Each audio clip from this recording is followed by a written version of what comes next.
welcome to the Football Fill-In. Lads, do you know what I'm doing on Sunday? I've got no idea, Yes, mate. you do. You know exactly what I'm doing on Sunday. I'm running a marathon. Ben Foster, a goalkeeper, the stiffest man in the world. Be honest, it's not a full marathon. All right, it's a half marathon. It's a cool half marathon, though. It's the New York half marathon. I'm running it for Kick for Life, the Wrexham Foundation. You're coming with me as well, aren't you? Yeah, we're doing podcasts with a special guest while we're out there. We're doing a podcast with a special guest. It's going I to thought you were going to tell me you were going to shove you all the way around. No, it's going to be I'll be there with a wheelchair at the finishing. I'm going to be stiff as a board. We're running it. Well, I'm running it on Sunday, and then we're jumping on a flight, coming straight back because we're doing another football fill-in on Monday morning. That's how much we love you guys. Good weekend, lads. Enjoy it. But what about the marathon, though? You're going to put your little Just Giving link in there? Oh, yeah, that was the whole point of that little, what I was saying. Get in the link. If you want to sponsor me, I'd really appreciate it. Couple of pound would be lovely. You don't have to, honestly. We just like you being here. Good weekend of football, lads. It was nice, wasn't it? Decent. The Premier League's done, isn't it? The Premier League. Do you reckon it's done top and bottom? Yeah. 100%, mate. No, it's still going to be fiercely contested because we want people to watch the show. Yeah, but there's still always going to be stuff to talk about. With football, there will always be stuff to talk about. Between now and the end of the season, you'll have players getting annoyed, getting pissed off, falling out of favour, rejecting contracts, wanting to move to this club, that club and whatever. So we'll have plenty to talk about. There'll be plenty to talk about, mate. They'll all be wanting to get to Saudi. Yeah, they will do, won't they? Especially them players out of that bottom three. Oh, yes, they will. What about the United-Arsenal game? Did you watch it yesterday? I did watch it. Yeah, it was all right. Wasn't it?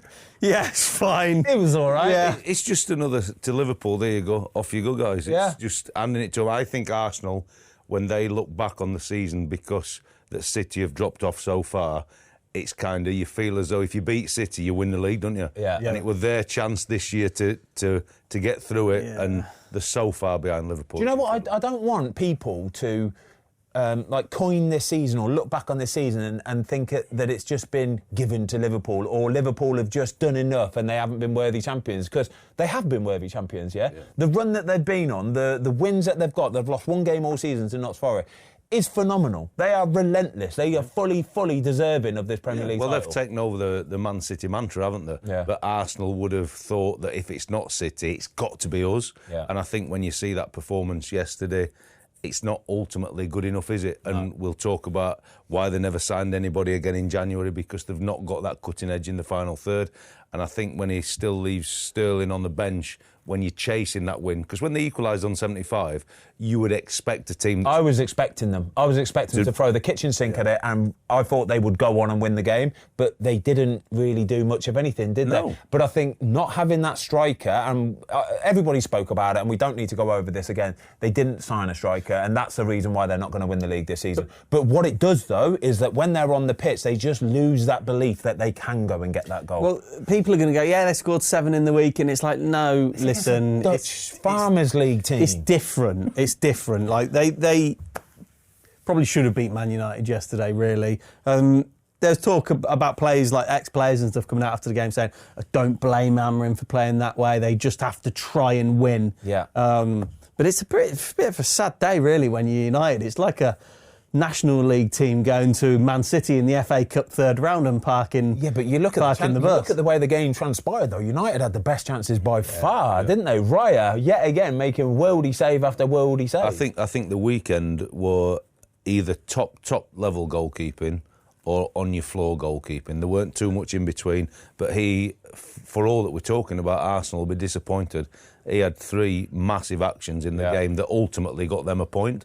And for all that you talk about, like you said about Man United being this, that and the other, they probably should have won the game. But yet, if you cut back to the actual reality of the situation, I think Arsenal, because they'd done so well in that first half, but then going 1-0 down, and the naivety of being 11.2 metres away from the ball, because then we'd talk about Raya's positioning. But I think you were doing a little bit of shithousery with Bruno, thinking, look, mate, I know where you're going to have to put this.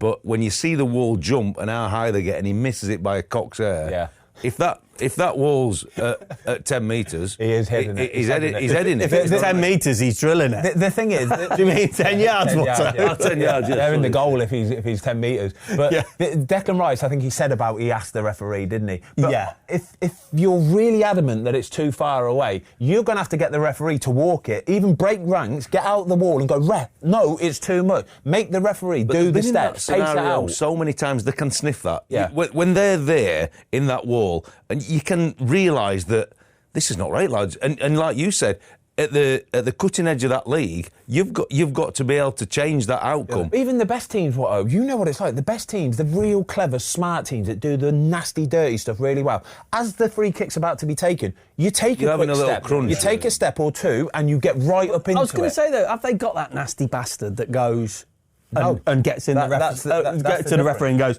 that's more than 10 yards. Yeah, mate. exactly that. That's the difference, I think, between Arsenal and Liverpool this season. Look at, again, we spoke about it last week, of the leaders that Liverpool got in that team. You have got some half nasty bastards in that Liverpool team, haven't you? They're happy to kick you. Darwin Núñez going around kicking people at the weekend, probably should have got rid of. Virgil van Dijk happy to give... Let's just laugh about that situation, because we've laughed about his ability as a striker, and the only reason he didn't get a red is because he even missed fucking kicking. Yeah, he did. He actually missed it. It's true. It's true. If he'd have fucking kicked him, it's a red card, isn't it? If he'd made full contact, it's a full-on red card. I'll tell you something, though. If someone like Andy Robertson was in that wall, that free kick ain't being taken like no that. chance, is it, mate? No, he is not. They're moaning, they're kicking off, their arms are flailing, they're getting into their faces, they're shutting And it I down. just think when you look at it over a season, it's the little bits that add up to what a team really looks like from the inside and the outside. And you'd be really pissed if you're Arsenal conceding that goal through something that I believe you can affect if you've got leadership on the field. Why when we have VAR and all this technology, goal line technology, why is the referee pacing out, right? You know when you're kids and you go, right, 12 yards for the penalty, and why are we doing that in the Premier League? I think if they were to bring a measuring device in where we had like a little radar gun, a little laser gun or something... You know, like the game's gone at that point. Surveyors use them. No, because you'd have everybody in the stand with the lasers marking out for everybody. Like, oh my It'd God. just be something else for people to moan at and go, look at that free kick. When that was taken, they were too close or they're too far away, and it would just get out of control. But it just shows you, for all the technology, doesn't it, that he's paced out 11.2 yards and made a right arse of it. Yeah. So it gives us something to talk about. Well, we don't want to spend the next 45 minutes on this, but can we talk about the two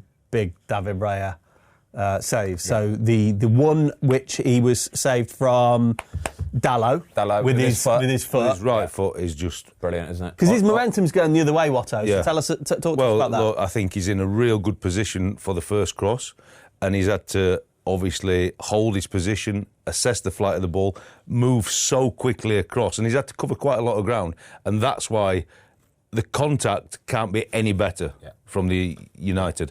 It's perfect where it needs to be, and it's just that he's got such athleticism and flexibility to get his right foot into that position, because for most of us, you're not quick enough to get into that position to be able to react, but then to be able to get his right foot to get, his shin, to get any contact on that ball when your body weight's transferring to your left, and he manages to poke his right foot out. It's phenomenal save. It was. And what about the second one, Fozzie? So like the second one from Bruno, he did one earlier on in the season. I think people overlook just how good this is and the athleticism because it's David Raya. Yeah, it's how quick he is. It's just very similar to the first one, and he's so nimble, right? And he's on his toes all the time, and he moves so quickly, left to right, right to left, and he can change his body weight from one side to the other. But as soon as he makes the first save, the initial save, I'm looking at the ball and I'm thinking, I know that has got backspin on it. I know it has, and I know it's going to start bouncing back towards the goal as well. And he knows that as well. He knows from the contact he's got on the ball, he knows it's going to be spinning backwards like that. So all he has to do is get up as quickly as he possibly can. And if he doesn't get the hand on it, it's in the back of the net. He doesn't even get up, he bounces. Mate, he bounces. As soon as he hits that ground, it's boom. He uses it as a coil, as a spring to get back up again. And if he doesn't get the hand on it, the defenders aren't getting it in time. And he's the one that manages to pour it back. And I think that's about 3 or 4 double saves he's made this season that other goalies, I genuinely think, would struggle to make them double saves. I think that's how you judge, personally. I look at goalkeepers from a layman point of view and I go, would other goalkeepers make that save? And you look at the other keepers in the league and you think, I don't think Other many. goals. I don't think many get. I think up there's that other quick. goalies that can make saves that David Raya can't make, but Right. then he can make an awful lot of saves that other goalies have no chance of making. Like these saves, for example, he is so quick. I that other think goalies he's won't probably make the only one who makes that double save. Do you think we need to start talking about him as Yeah. the best, one of the best in the Premier League? I think he carries on the way that he's going. He's so under the radar, David Raya is, isn't he? He's so unassuming. He just goes about his business. He doesn't go singing or dancing or anything like that. And I think he just makes great saves and is proper with it as well. And I like that about it. I really do. I think like he's that. proving that he can play not only in the Premier League, because he obviously were very successful with Brentford, but it's a different mentality to go and play for a team that's trying to get in the top 4 or win that Premier League. And I think that's where he's made the big difference for me. And I really enjoyed his bit when he were walking off, because he's under the radar. Yeah. And Big Peter Schmeichel grabbed him. And I saw that. That were really nice. Yeah. And it were all in a calm moment. But that were a real bit of respect from Peter for a goalie. You know who for were a at fact. the top of his game. You know for a fact Peter Schmeichel was saying, "You little prick. Any chance you letting one of them in today?" I guarantee you that's what he said in his Danish language or whatever that would have been. Danish? Danish, mate. Danish, yeah. Good day, mate. Nice shirt, by the way. Yeah, it's all right, isn't it? Yeah, so this is the new Australia kit. Just dropped for... I don't know what it would have dropped for. They haven't got no... Have they got like a oceanic tournament in the summer or anything like that? I don't know, mate. I thought you'd just done it because of Either my way. Australian neighbours across the road. I thought it were very, That's very what it was nice. for, yeah. Very nice. I think it's in celebration of a lovely weekend of weather. I think that's what it was. Yeah, there you go. Nice and bright. And We've been delaying it talking about the weather and your shirt, but we're going to have to talk about United's attack, lads. Yeah. Is this the worst attack in Premier League history for United? For United it is. Yeah, well, for United, I would without say they were ridiculed. Van Gaal signed Weghorst. Yeah. Ridiculed about a signing like that, but miles more effective than the two guys they've got. totally. And he didn't cost them however many millions. Yeah, 50 million exactly. quid. And look, the stats are the stats, aren't they? And for you to play up front for Man United, irrespective of the troubles and struggles that they've had, 0 in 20 competitions for Højlund is, it's a disgrace, you know. And 2 in 17 for Xerxes is, well, not much better. There's going to be people at home, I'm not going to say it, but there's going to be people at home that said, do you know what, if I played up front for Man United for 20 games, I'd fancy myself to nick one. Well, I'm not saying that, Hey, but I might. I'll be honest with you. If I were him, I don't know how many penalties they've had in the time, and I know Bruno Fernandes normally takes them. But if you're having his record, you'd have to say, look, mate, you're going to have to give me a penalty here. Yeah, but I think Man United are at this state. It's that sort of desperate for Man United that even a penalty is such a, no, we have to score this penalty. Yeah, well, you're probably right. But even probably the manager and Bruno are like, nah, come on, like Rasmus, yeah? Just let me put it in the back of the net, okay? It's going to come, mate. It's going to come, all right? You just the problem is, mate, at Man United, if they've had the penalty, they've never been comfortable in a game where they can afford to change the ticket. Yeah, That's the problem. There's talk of there's whispers and rumours, and I heard Troy talking about it at the weekend about Mateta to United. He's 27, 40 years old, 12 Prem goals. 40 years old, you said that. Did I? Did I say he's 40 years old? He's doing well if he's worth 40. Come on now. 27 years old. Yeah. Like someone in isolation, that's not the answer, because there's got to be... what Troy was saying is like that Palace's 10s are better, and he's absolutely spot on, isn't he? Yeah. They do need somebody like a Mateta, though. They do. I think you always have to have a plan B. I think it's so important nowadays to have a big plan B, because their plan A, Man United, isn't working. So I reckon if they signed Mateta, that would probably be their plan A. Do you think if they drop Mateta in this up front in this Man United team, do you think he'd score some goals? They'd have to change the way they play, though. They'd have to change the way they play, and I think this is where the snobbery comes into it for me. Man United will be still hanging their hat on the fact that they're Man United. We got history. We do things properly. Mate, you've got to do whatever you've got to do to win games. Simple as that. Look at Palace's record. And I know they haven't had Mateta for the last couple of games since he got booted in the back of the head, but they win games because they're effective. They know how to use the players that they've got to win games. Whereas I think Man United still go, no, we can outplay people. You can't outplay people. You haven't got the players to. Every opposition you come up against have got a style and a way of playing football that gets them results. And Man United haven't got that. Isma Sarr, Eze and Mateta all get in that Man United team, don't they? How much they wouldn't sell them all at once, but how much would that cost? 200 mil? Yeah, it would, but you go back to the point of, would Mateta get into United? Yes, he would. But United's recruitment is so bad. This is the situation you get into towards the end of a season because the guys who they've brought in, who they think or thought would do a job, are so bad that you talk about who's hit the straps this season, and it might be, look, that's Mateta's second season, so he's proved over 2 seasons he can do it. But you're looking at these kind of things where the recruitment, what they should be backing and the long-term philosophy of the recruitment is not there for them. And you're trying to then nick a snippet of a Palace player or a Southampton player or whoever it may be, where there should be a long-term planning and backing what you're signings are, and they're just not good enough to play for that team.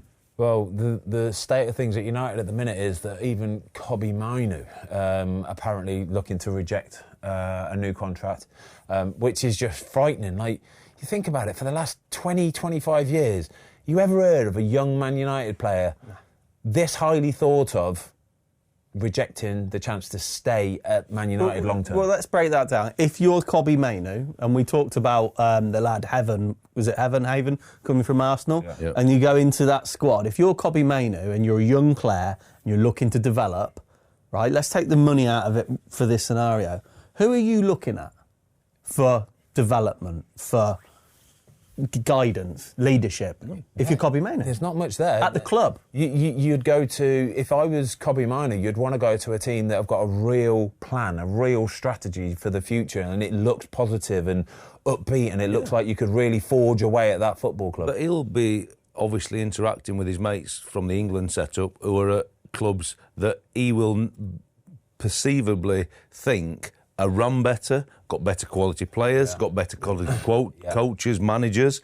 And when you get in that England setup and you surround yourself with that and you learn about Slot maybe or Guardiola or... I wish I had that. That sounds nice. And the environment and the culture and the development of what he's his teammates within the England setup in that environment. And that's what starts to sway you when you know when you're back in your football club, it don't feel like that, and it's not looking like that, and that's the problem that United have got. They are not now a big attraction where they used to attract the very, very best. When you look at like Mainoo and like, I guess it's like his first girlfriend, it's Man United, and unfortunately for him, his first girlfriend's a Minger. So, so he's probably looking at his mates. I haven't heard Minger for ages. No, that's true. Do you know what I mean, though? Oh, I know what you mean. I had lots on him. But with Kobbie, though, the temptation, I guess, for United, or it's not even a temptation, the reality is he's homegrown. Yeah. And if there's numbers of 60 and 70 million quid flying around, that's profit. Yeah, massive profit. And that's a worry. But if you were a United fan, Ben, and they sell Kobbie Mainoo, it's trouble, you'd pack it in, wouldn't you? It's massive trouble. You had the protest before the game at the weekend as well. 5,000 turned up. That's just the state of things at Man United at the minute. The fact is that the Man United hierarchy would probably look at that 70 million and go, you know what?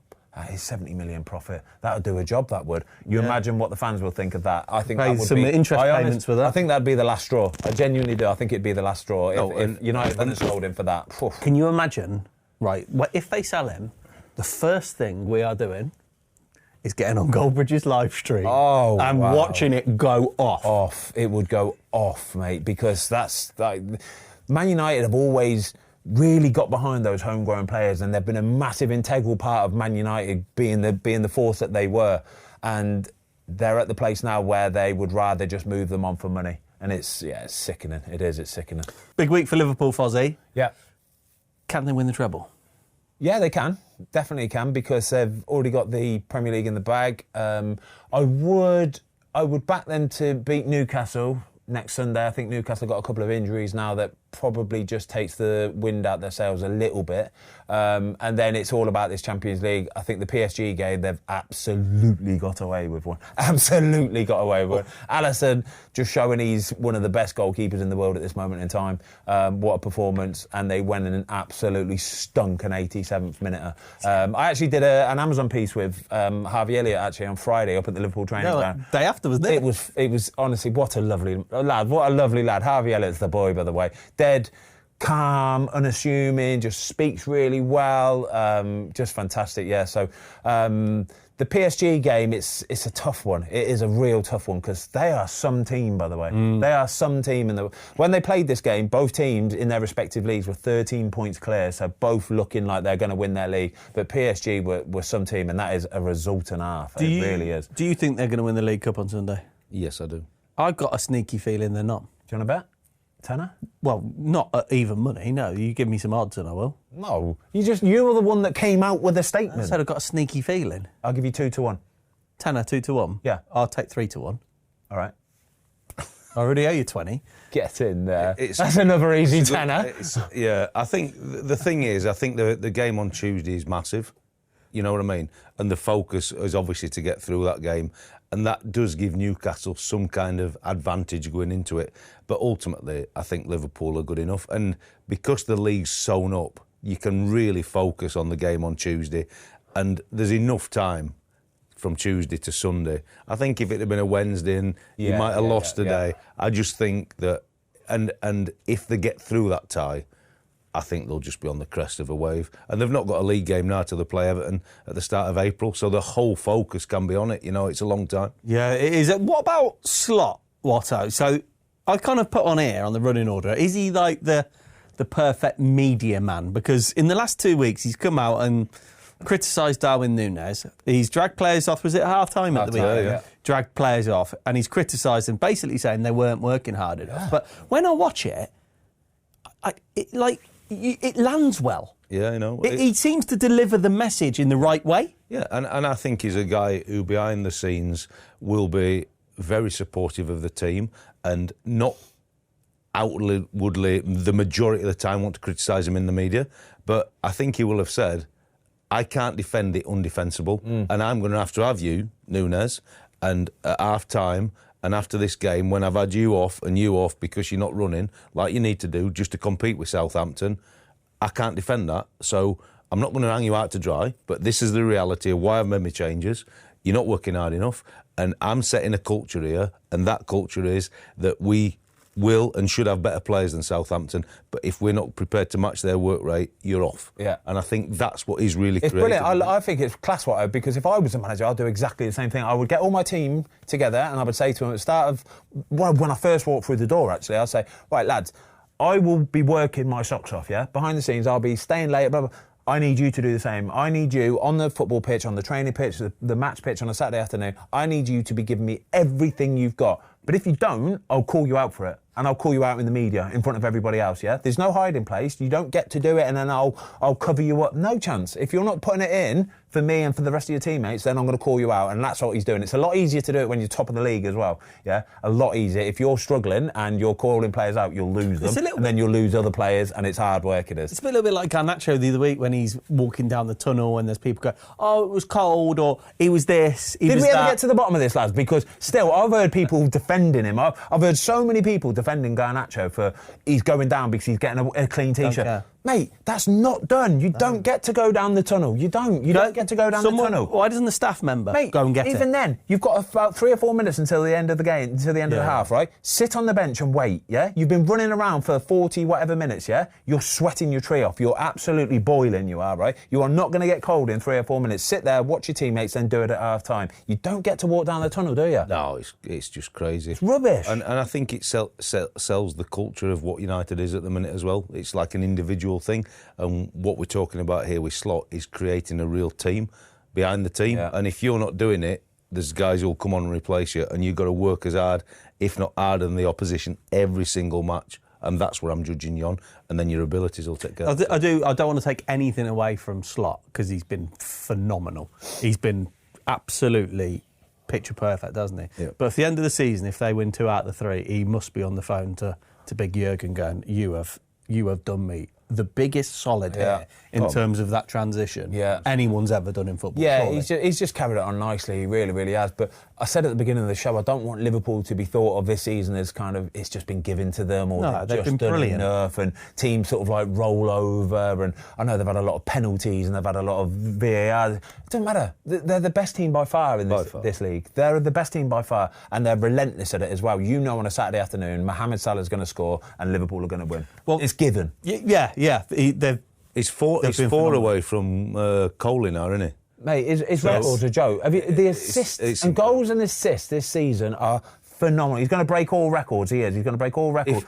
Fantasy Premier League points. Have you seen how many Fantasy Premier League points he's got, lads? I wouldn't worry It's about ridiculous. Yeah, it's frightening. It's ridiculous. My thing is, if Liverpool can get him to sign a 4-year deal, 3-4 year deal, then I never thought I'd say it, but Shearer's record is within somebody of his quality size. I totally agree, mate. And obviously they're the best team in the league by a mile.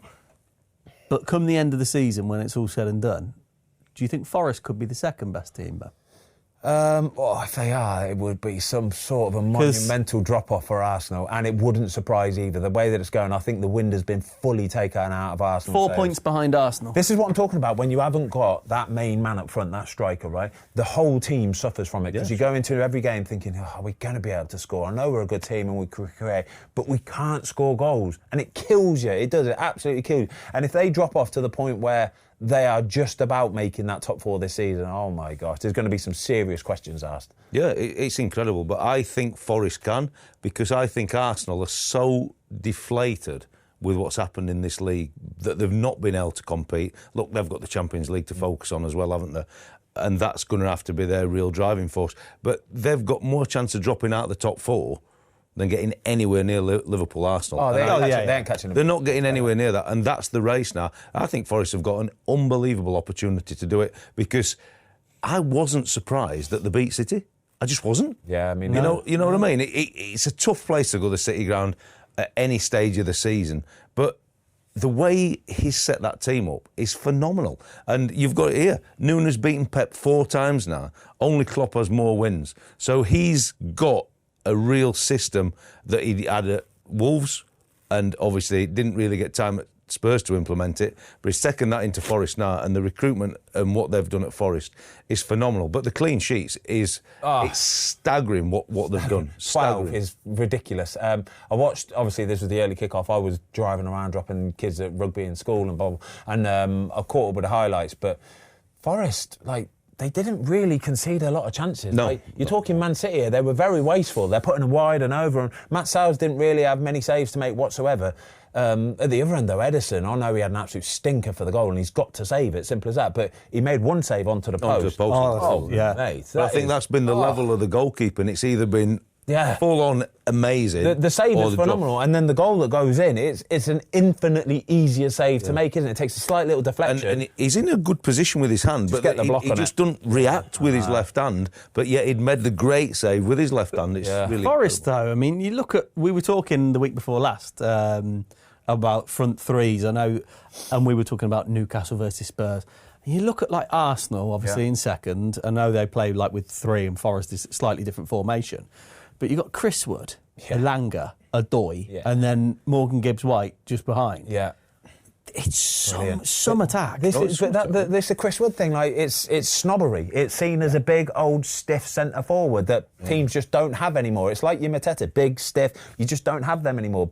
Clubs don't like to have an out-and-out striker anymore, do they? It's not the done thing. It's not the done thing, but it shows you that if you've got one, you're potentially going to finish second in the league. Morgan Gibbs-White ball, by the way. What I love about him, I was gutted when Wolves sold him, because you could see the promise there. Yeah. And it was good money at the time. But he gets the ball, and he on the turn, and straight away. Yeah. That ball is phenomenal, isn't it? Sorry, just going completely off topic here. Look at the Wolves-Everton game. Yeah, I watched the goals this morning, and the goal that Wolves score, right? Jared Branthwaite, just have a watch of it. The ball that whoever it is for Wolves, I don't know, he plays the ball into the lad that scores. And Jared Branthwaite... his body weight, he can't... He is tying himself up in a pretzel. But I actually think you're not giving enough credit to the pass, because... The pass is phenomenal. Because it's that stitches him up. It's because so his good. body weight and his balance, I know. If you play the ball in front of him, he's going to clear it. He's trying to sort of run that way, but then twist his body the other way to try, and he ends up just pirouetting and doing a circle, and eventually the lad just slots it in, and he kind of just goes, I don't know how to defend that. It's it's so good. I felt so, but because he's so big, Jared Branthwaite, it sort of sticks out to it's absolutely class it is. Anyway, that was completely off topic, wasn't it? Where are we going? We're going back to Liverpool here? We're going back you go to Forest and do the fixtures they've got. Oh, Forest, who they got then? So Ipswich away, United at home, Villa away, Everton home, Spurs away. Oh, I tell you what, if they can get through that with 9 points, 10 points. Yeah, but you would say on the form they're on that's well in their capability to get 9 or 10 points from that. Yeah, you'd imagine they'd beat Ipswich. You'd imagine they'd beat United. Villa's scary. Villa's a scary. Villa away is a tough proposition. Everton have done really well, actually. Everton picked up like crazy. Spurs away. We're talking about the European games and it being a big one for Liverpool in the week. But if Spurs lose that second leg against Alkmaar, I think he might be gone, lads. I think they're waiting for that. I think if he loses that game or doesn't qualify for the next round, I think Postecoglou's gone.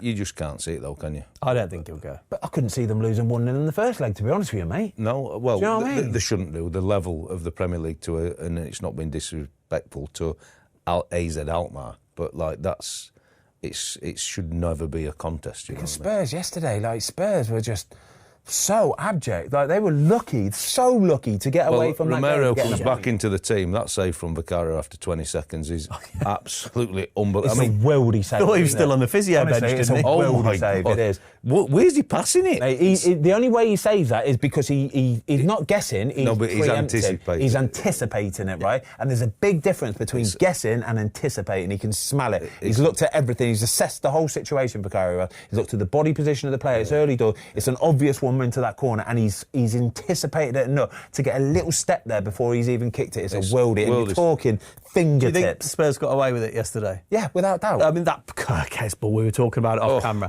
That Kerkez ball, and then obviously that disallowed Kluivert goal. Mate, they play him off the park. Tavernier up the left. Oh my God. But this is where I'm talking about the goalies. Obviously, Kepa were the world's most expensive at one point. And look, I think the Sarr goal is very, very lucky. It's a cross. Yeah. And it can catch any goalie out because you're not expecting that. And that becomes probably the most awkward thing. But his decision-making to bring Son down for the penalty is an absolute disgrace. And I would have said any probably other goalie wouldn't make that such a rash decision.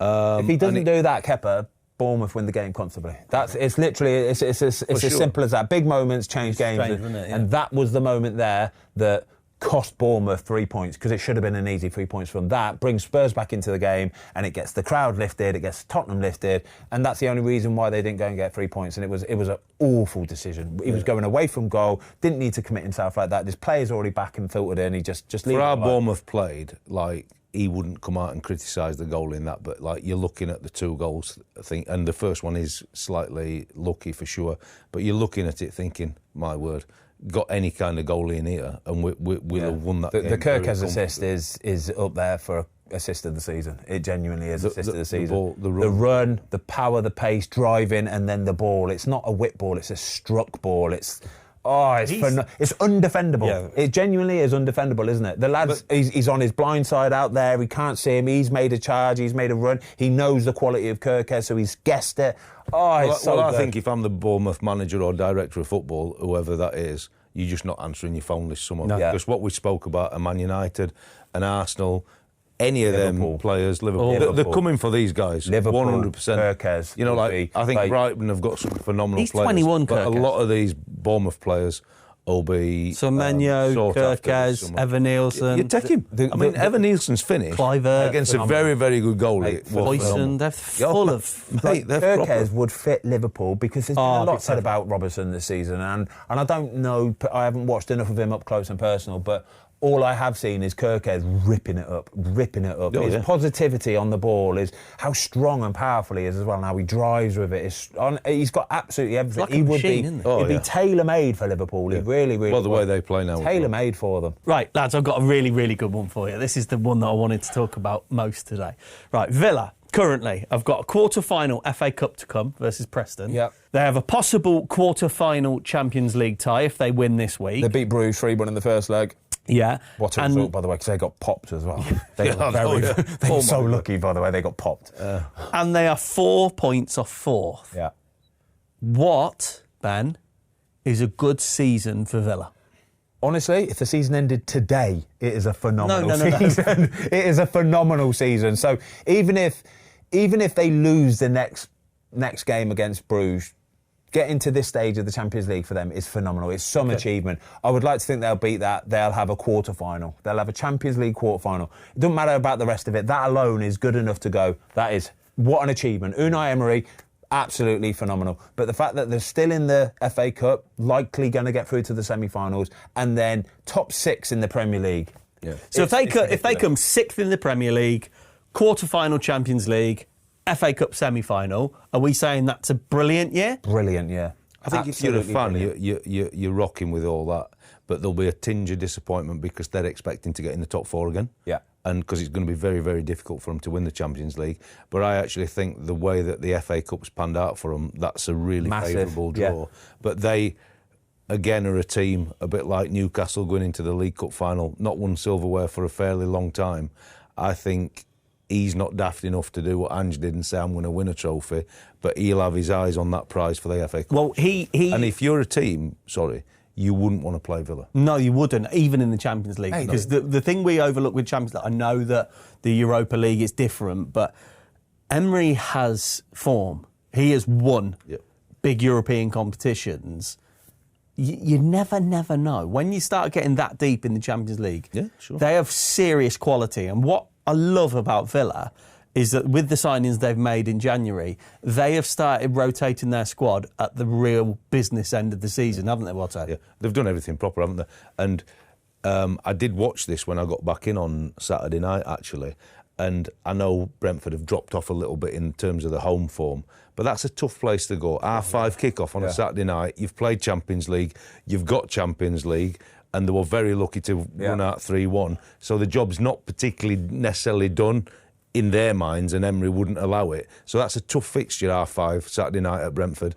And in reality, they won it fairly comfortable.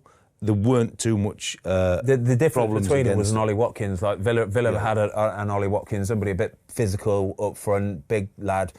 Brentford haven't got that. They haven't got that guy anymore. Even Tony's gone, and they're just missing that sort of real ruthless cutting edge. Going back to the FA Cup quickly as well, though, I can't call it. I can't call it. No. I know Man City are favourites. I know they are. But when you've still got the likes of Villa and Bournemouth and Brentford, like any of them teams on their day can beat anybody. Yeah. Honestly. Anybody. Yeah. I think, well, let's say that Villa get through. I think out of the teams that then progress at that point, I think teams would be more fearful of a Villa than playing a Man City. Yeah, I agree. Even Forest are in it. Forest could win the FA Cup. They're at Brighton, aren't they? Yeah, they are. They're at Brighton. If Villa win the FA Cup this season, it will really propel them forward. Yeah, I won't enjoy it. I won't enjoy it. Obviously, Birmingham, we still have the bragging rights of being the last team to win a major trophy, the League Cup trophy, 2011. In the second city. 2-1, unlucky. Yeah. And I know that if Villa go and win that, then there's a lot of Blues fans I know will be gutted, absolutely heartbroken, in fact. Well, there will be, but it's a potential because it's really opened up for all the teams that are left in it, to be frank. But I think Villa have got a good chance. But the way the club's run and structured now, the pressure's on to get in that top 4, to be perfectly honest for them. Even though all the things we've spoke about would represent a really, really good season because the Premier League's so competitive, they need to be back in that top 4 to go again. Should we have a bit of goalie talk? We're going to talk about Chelsea quickly in a second, but bit of goalie talk. Dean Henderson, Crystal Palace. By the way, Crystal Palace have won 10 out of their last 13 games in all competitions. Mate, they're flying. Yeah, well, Tommy Tuchel's doing his naming on Thursday or Friday, isn't he?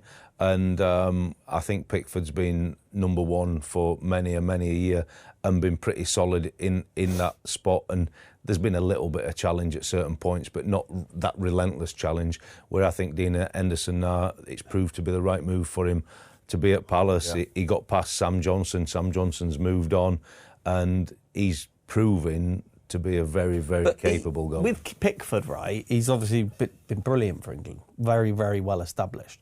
Unless his club form is horrific, which it obviously isn't, he's going to be number 1 until something changes with England performance. That's usually the way it is, but when you get a new manager in, you never know. You never know. A new manager, they like different things. They want their goalie to be able to do and produce different things. Maybe he likes a goalie who plays out from the back. Somebody can. It doesn't matter what it is. It could be something. However, all I know is Dean Henderson at this moment in time is phenomenal. Yeah, he is playing phenomenal. He looks like he is the most settled, just he knows what he's doing. But it's what the best do. He knows making what he's doing. the job look fairly easy. It's such a nice place to be, isn't it? Yeah, I didn't have it very often, if truth be told, but like there's certain points when you're in a career or a mode where you're really at the peak of your powers, and he looks at the It took him a long time. We did a podcast with him, and it took him a long time to kind of really get established as a number one, didn't it? And I think that probably played on his mind, getting to the age that he was What's approaching. Dean Henderson now, do you reckon? 27? Mid-20s, but you'd be able to come back with this, because you left Man United, and I don't know what it's like to have played at that level. But like you, 27. You weren't forced out, but you left to go and further your career. Dean Henderson, very similar in terms of that. But it must affect you when you think that you could have been the Man United goalie, and then you come away, because even though we'd say Man United's dropped off, Man United is such an institution, and you've been so close to doing it there. I think that takes some time when you're finding your feet wherever you're finding your feet. You know what I mean? He just looks like he looks like he's enjoying being a number one and enjoying playing football. Exactly. I think if Dean Henderson was still at Man United, he'd be playing right now, because I think there's been that many occasions this season with Banana where they would have happily played somebody else. They just haven't got that guy sitting on the bench. That Turkish guy just isn't the answer. He's not going to be replaced. When they let him go, though, and you think, again, like the decision-making. The trouble he had, though, was he had David De Gea in front of him at Man United. That was his problem. And this is be in his mentality, if you ever got to ask him, like, you can understand why you would leave when you've got De Gea, but at the point he chose to make that decision, he would have never said that within a year or 18 months, Man United are going to let De Gea go. Yeah, never. Yeah, never. Never, ever. Never. It would have just saw no path. Well, and that's what we've said about going to a Villa with Martinez, even though Liverpool have signed Mamadishvili or whatever his name is. Mamadashvili. Like, when you've got the cream of the crop in front of you, you don't normally go to them clubs because you know your pathway is really restricted. Yeah. Right, we've got quiz coming up, but before that, Ruud the dude. What's going on there? Because we were chatting about it beforehand, and like my opinion is that Leicester haven't massively given it a go, have they? They're in a bad place, mate. I think, what is it since Ruud took over? 11 out of 12 or 11 out of 13? They've lost 11 out of the last 12. Something like that anyway. But he obviously kicked off a bit in the January transfer window because the owners didn't back in, didn't bring any reinforcements in. And you just wonder going forward for next season, because I think the Premier League's done. I think Wolves will probably just escape it. Leicester, Ipswich and Southampton will be the teams that get relegated. But is Ruud van Nistelrooy going to want to stick around and help get this team back up to the Championship, knowing that they weren't willing to invest in January and improve the squad? So what are they going to do in the summer? Players are going to probably leave, a few are going to leave, but who are you going to get to bring in? But you've got to hedge your bets if you're Ruud, though, right? Has he got a better chance of going down with Leicester and trying to take them back up, if they don't sack him, that is? Yeah. Or trying to find another job on the back of this one? Yeah, it's a tough place to be, honestly. He's not getting another Premier League job. No. The one thing I would say with yesterday's performance is that it wasn't as though they had accepted the fate. He's changed the shape of the team to try and get a different outcome. And actually, Maresca said after the game they'd worked on a game plan with a back four. So he were very complimentary of the Chelsea players, because obviously when he saw the team sheet and realised that they were a back five, he's had to change the tactics of the game. And I thought he were really trying to compliment his team for getting over the line, because they'd worked all week on playing against the back four. But these are the players at a top level. They should be able to do that, but fair enough. But Ruud at least were trying something different, you know, to get a result and give them something to grab onto.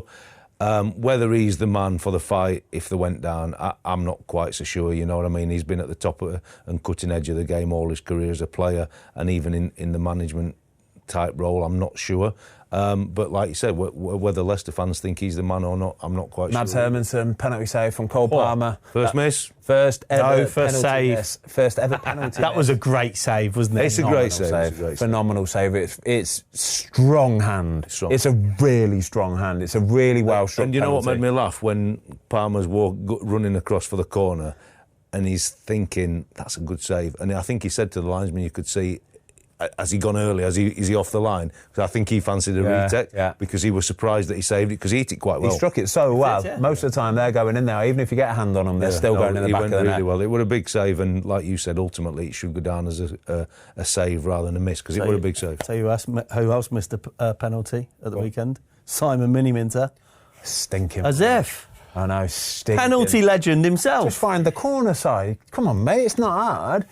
Who's found the corner against you, mate. Yeah, the goalie was about 3 foot tall. Like, do you know what I mean? Oh my gosh. Right, quick bit of Chelsea talk, and then we're going for the quiz. By the way, on the quiz today, we're back with the whiteboards again, right? But obviously, there's a lot of people that are listening in cars, yeah. So they're listening in the cars to the quiz. So we're going to have to be a little bit more descriptive today, lads. So we're going to have to write our answer on the whiteboards, right? And then when Jamie announces what the answer is, we all say what answer we guessed, whether we got it right, and just to help the audio listeners a little bit, okay? And quickly then, Chelsea, Watto, next season, what are we thinking? Do you reckon they've got a squad capable of challenging next season? Yes, they have, and I would just go for 2 big signings. I would go for the very best goalie they can get and the very best centre forward, and I think that'll make a big difference to them.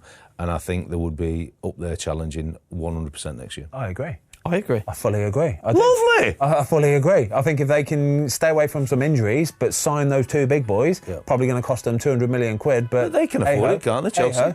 Christ. God, I know, yeah. Right, Jamie, are you ready with this quiz? Always ready. Is it a good one today? Yeah, of course. Has Luke double-checked it? Triple-checked it? Let's go then. He's just sending a message out now.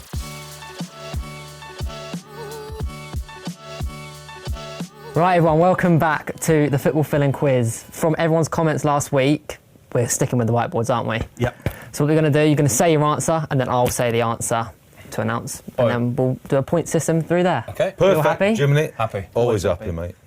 Question 1.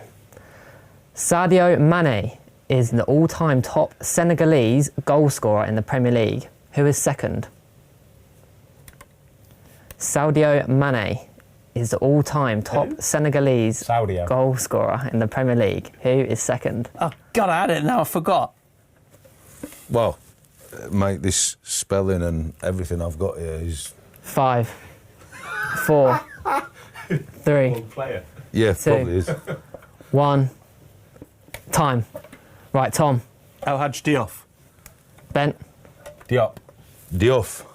The answer is Dembaba. Oh! I don't even know if Diop is like Senegalese. I really don't. I think I meant to say Diouf or El Hadj Diouf. Hybrids don't count, man. Yeah, I know. You'd have to really cut down onto his spelling if that were right, because I didn't even know what he'd put down there. Dembaba. So yeah, Mane on 111, Dembaba 43, and Pape Cisse on 37. Cisse's one I thought. Yeah. Oh, the Chelsea goal. Wonder when Pape Pape Cisse. Cisse came in and just...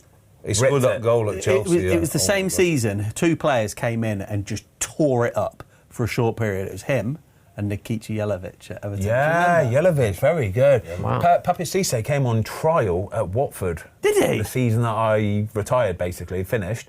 And he never really got near like getting a contract with him. Lovely lad, you know. Yeah. Actually, really slight, like quite sort of small and skinny, but lovely lad. There you go. There we go, so no points to anyone, unfortunately. Question 2.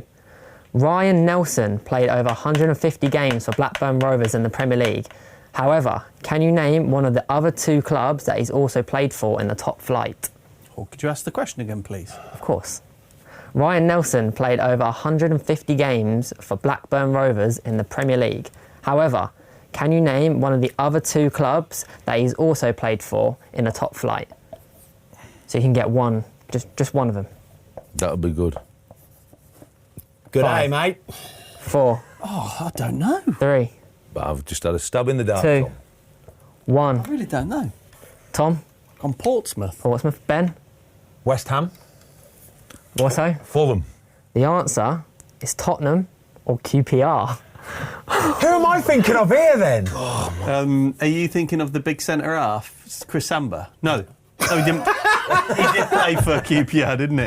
Oh, he did. He did play for QPR. And, yeah. No, Wow. who's the one that played for West Ham? Wasn't never mind.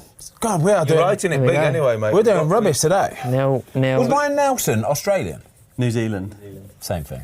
Beat Australia. Same thing. Lucas Neal, that's who I'm thinking of. He went to West Ham. That should have been the question. Says every week, doesn't he? Whatever answer Ben put, Yeah, this should be change the the question. Yeah. Lucas Neal would have been a better one, though, wouldn't it? Yeah. Sorry, lads. It'd have been better for You you. agree, though, don't you? It should have been. The question. It should have been the No, question. he It was shouldn't. a good question. Thanks, Watto. Question 3. What was the first club Danny Ings signed for? His first professional club. Yep. What That's was the not fair. first So what club was it? Danny Ings signed for? I know Well, yeah, that. for Southampton, yeah, obviously. But Oh, that's tough, that is, Jay. Good questions. thanks. They are good questions, Jay. Well done. Try our best. Redemption. Redemption arc. Come on, got to get one 5. right before. Been in the gutter 4. now and you're on the way back up. Yeah. 3, 2, 1. Tom, your answer? Burnley. Ben. Brentford. Bournemouth. Bournemouth is the correct answer, Watto. He then moved to Burnley after Bournemouth. I did not know that. Yeah, I well done, totally Watto. forgot about Burnley. I knew it began with B. And me. What did you put? Brentford. Oh, okay. Same thing, isn't it? You're thinking Ollie Watkins, that team, mate. Yeah. That time, mate. Good day. Good day, mate. Question 4. Pep Guardiola's first Premier League game as a manager of Manchester City was a 2-1 win over Sunderland in August 2016. Who was in charge of the opposite dugout? In the opposite dugout. In the opposite dugout. Redemption arc down. 2016. Pep Guardiola's first Premier League game as a manager of Manchester City was a 2-1 win over Sunderland in August 2016. Who was in charge in the opposite dugout? I'm going really rogue here. Yeah, me too. Me too. 5. 5, I'm really rogue. 4, I don't 3. even know his name. 2, 1. Tom, show your answer. Was it Ricky Spragia? Ben, Paolo Di Canio. Watto? Advocate. The answer is David Moyes. Oh, it's good. Yeah, you did. Ricky Spragg's very good answer. Yeah, Very good answer. it was a very good. Dick Advocate's It's not a that very good because good it's not the answer. right answer. Yeah, it's not right. It's so simple, eh? I forgot about Dick Advocat. Yeah, that's why I thought. I didn't think it could be Moyes. Too easy. Forgot he Anyway. was there. Oh, and then he went to Sociedad after, didn't he? I went before, so see. Before Sociedad. I thought. Wow. I thought I might have been on it there. You know. Anyway, Quiz today. yeah, very good today. quiz. We're not doing very well, but it's a tough, good quiz. but it's a good quiz. I like It it. is a good quiz. Yeah, Need to hold on to it. yeah, that's right. What is it, 1-0 Watto? 1-0 Watto, yeah. Don't seem so surprised. If you guys. win this today, it will be like Liverpool winning the Premier League this year. It's like handed to you. Yeah, you were the best of a bad bunch, basically. Ben, I'm only not. joking, I'm joking. I'm not even listening to you. He wins it today, it'd be like Fleetwood winning the Premier League. Yeah. Tom, Come on, fuck off. Or Watto, I might have to give you a yellow for that. No, Yes, come on. Jay. Look, I've been very. Dissent! I've been very. Backchat. Don't let him confused by backchat. your referee. that's okay. You don't want me on the wrong see side what's here today. Question The 5. Christmas quiz. Oh yeah. Oh, yeah. Question 5. Nicholas Bentner has played in the Premier League for 2 different clubs, Arsenal and... Nicholas Bentner has played in the Premier League for 2 different clubs, Arsenal and... I honestly have not got a clue, lads. Wow. Well, Lord Bentner. I'm just going for feel. Played for Juventus, didn't he? Yeah, somehow. 5, 4, He used to model underpants, didn't 3. Yeah, Paddy Power. He had the 2. Paddy Power bet on, didn't he? Thing. Tom, your answer? West Ham. Ben? Sunderland. Watto? Sunderland. The answer is Sunderland. The Sunderland. Well done, Ben. He spent the 2011-12 season there on loan. Right. Yeah, it was. Did you like my speech play then, lads? Did you like? I have no clue. Saying I haven't got a clue. Oh, right, got you. Getting in the head. Mind games. I weren't even listening to you, mate. Like David Raya. Question 6. There are only 2 Hungarian players currently playing in the Premier League. One of them is Dominik Szoboszlai. Who is the other? There are only 2 Hungarian players currently playing in the Premier League. One of them is Dominik Szoboszlai. Who is the other? Zoltan Kera? Wow. Would you like a clue? No. All right, no clue. Hungarian. 5, 4, 3, 2, 1. Tom, your answer? Milankovic. Kerkez. Nothing for me. Watto? Nothing. Milos Kerkez, yep. Oh, man, that's so Well bad. done, Ben. Thank you, thank you. Well done. I knew you'd like the quiz now. Thank you. That's why he's going to Liverpool, because he's got his mate Dominic getting in his ear. Oh, yeah. Oh, yeah. Question 7, career path question. I have played for Blackpool, Macclesfield Town, Stockport County, Rochdale, Bristol Rovers, Southampton, Liverpool, West Brom, Cardiff. I'll say it one more time. I have played for Blackpool, Macclesfield Town, Stockport County, Rochdale, Bristol Rovers, Southampton, Liverpool, West Brom, and Cardiff. Can you do it one more time, please? I have played. I have No, played he's for. buying time No, here. not. You've done it twice. He's buying Are they time. loans or permanents? He's buying time and you know permanent, No, I'm it. not. I just want it one more time. I didn't hear it properly. Right, quick fire. Blackpool, Macclesfield Town, Stockport County, Rochdale, Bristol Rovers, Southampton, Liverpool, West Brom, Cardiff. That'll do. Done. 5. 5, 4, 3, 2, 1. Tom, your answer? Ricky Lambert.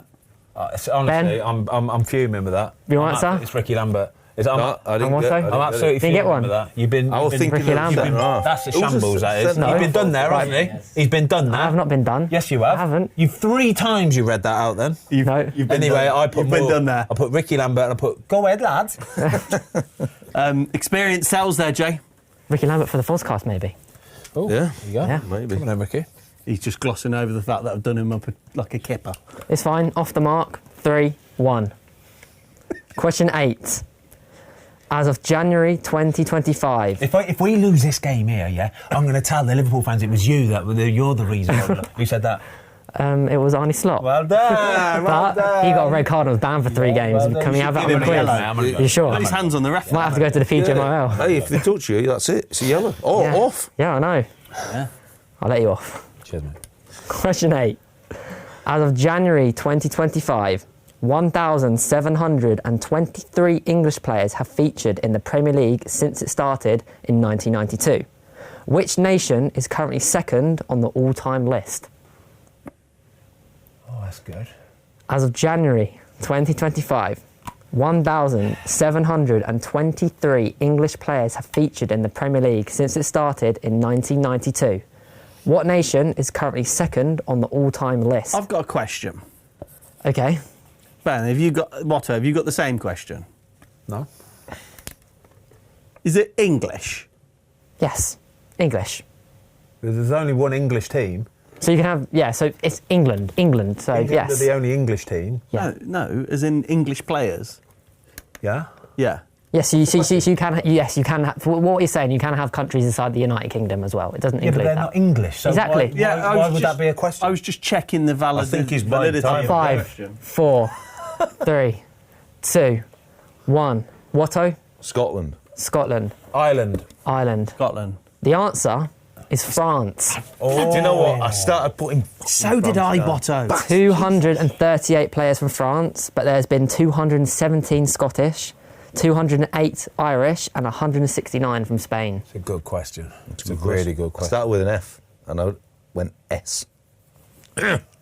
So, question 9. 1, 3, 1. Very We good. know, Jamie. Let us know how you're playing on at home as well. Are you beating the lads? That is a good question. If people are getting 5 or 6s in this quiz so far Yeah, it's at good effort, home, that. And you're no doing cheating. really well. Yeah. I want to see people score in the comments down but I below. don't trust them. And also on I don't Spotify. trust them.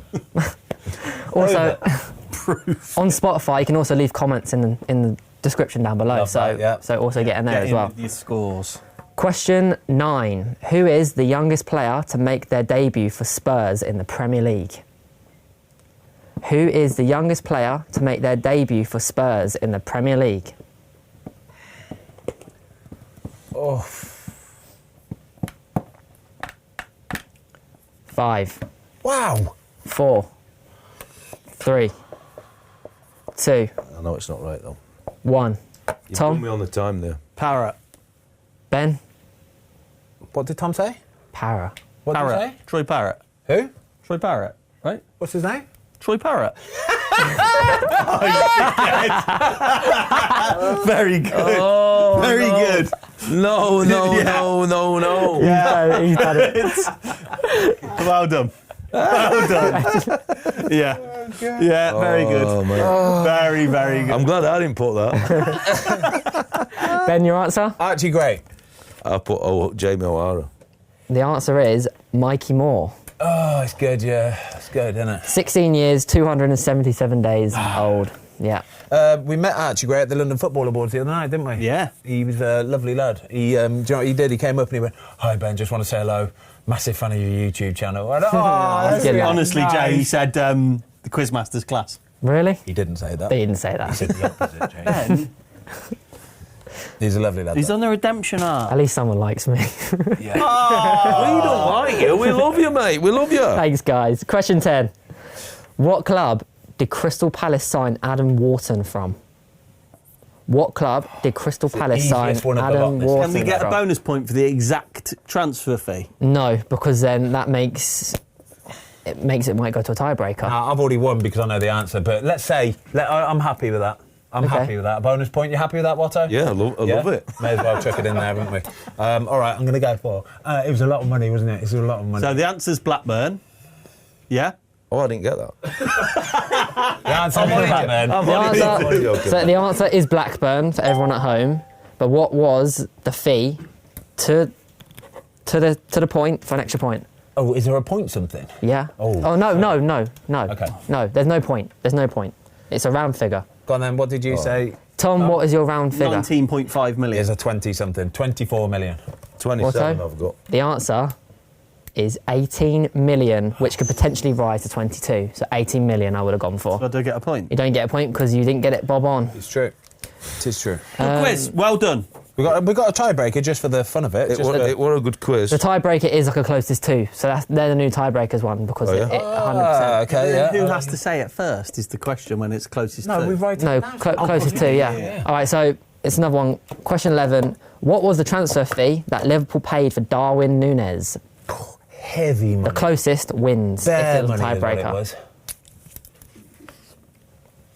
So well done, Ben. You won the quiz today. Thanks, mate. So Tom, you're on 12. Ben, you're now on 10. Watto, you're on 5, and the guests are on Don't 3. say it with a smirk or laughing. I didn't smirk or laugh.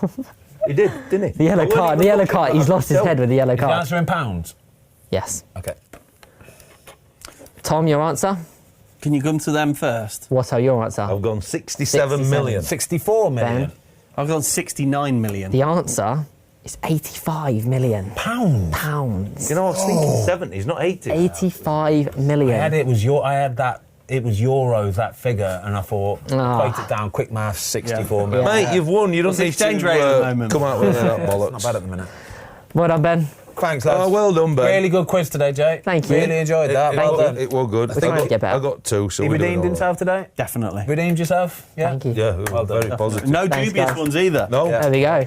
That's what you want in the quiz. Well done, mate.